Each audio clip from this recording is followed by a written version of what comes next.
ნიდერლანდების პარლამენტში საგარეო კომიტეტზე საქართველოს საკითხი განიხილეს, რა დროსაც ქართველი მომხსენებლების საერთაშორისო გამჭვირვალობას საქართველოს აღმასრულებელი დირექტორი ეკა გიგაური, ევროპული კვლევების დირექტორი გიორგი რუხაძე და კლინგელდაილის ინსტიტუტის უფროსი მკვლევარი მარინა ვანჯანიანის სიტყვით გამოვიდნენ. როგორც საგარეო კომიტეტზე ეკა გიგაურმა თქვა, დღეს საქართველოს ევროპული არჩევანი პრორუსული მმართველი პარტიის ქართული ოცნების და მისი დამფუძნებლის ბიძინა ივანიშვილის პირდაპირი თავდასხმის ქვეშაა. მისივე თქმით, საქართველოს მხარდაჭერა არა მხოლოდ სოლიდარობის გამოხატვას ნიშნავს, არამედ იმ ჯგუფების აქტიურ მხარდაჭერას, რომლებიც ადგილზე წინააღმდეგობის პროცესში არიან ჩართულნი.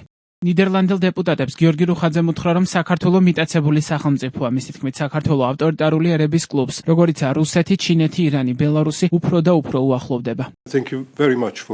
დიდი მადლობა ამ დისკუსიის ორგანიზებისთვის, რადგან საქართველოს ეს ყურადღება ნამდვილად სჭირდება. თქვენთვის კარგი ამბავი არ მაქვს. სამწუხაროდ საქართველო მიტაცებული სახელმწიფოა. ეს აღარ არის დემოკრატია, აღარ არის ნახევრად დემოკრატია, აღარც კი ოდნავ დემოკრატია. სამწუხაროდ შემიძლია ვთქვა, რომ სინამდვილეში საქართველო ახლა უფრო და უფრო უახლოვდება ავტორიტარული ერების კლუბს, როგორიცაა რუსეთი, ჩინეთი, ირანი, ბელარუსი. ალბათ გაქვთ კითხვა, როგორ აღმოჩნდით იქ, როგორ ვერ შენიშნა ევროკავშირმა, რომელმაც რამდენიმე წლის წინ საქართველოს კანდიდატის სტატუსი მიანიჭა. ეს ტრაგიკული ტრაექტორია. ძირითადად შემიძლია გითხრათ ის, რომ რასაც ვაკვირდებით, რასაც ვხედავთ, არ არის იზოლირებული მოვლენა, ან უბრალოდ შიდა პოლიტიკური კრიზისი, რომელიც ოლიგარქიული ძალაუფლების შენარჩუნებას ეხება. ეს უფრო ფართო გეოპოლიტიკური ოპერაციის ნაწილია.